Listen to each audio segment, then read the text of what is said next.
তার এক প্রকার গোলাম হয়ে যাবে, ঠিক আছে, একবার দাসের মতো কাজ করবে।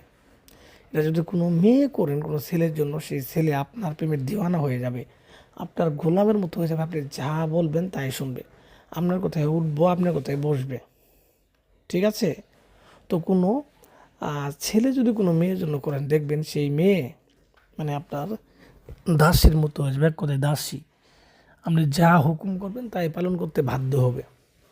তো ভিউয়ার্স, এটা কিন্তু স্বামী স্ত্রী ব্যতীত প্রেমিক প্রেমিকাও করতে পারবেন। কোনো মেয়ে যদি কোনো ছেলেকে বিয়ে করতে চান, সে কিন্তু এটা করতে পারবেন। এটা করলে সরাসরি সে বিয়ে করার জন্য পাগল হবে। আবার কোনো ছেলে যদি কোনো মেয়েকে করতে চান, তাও কিন্তু করতে পারবেন। তাহলে মেয়েকে বিয়ে করতে চাই মানে নেক নিয়তে যদি করেন, একবার 100% হবে, ঠিক আছে।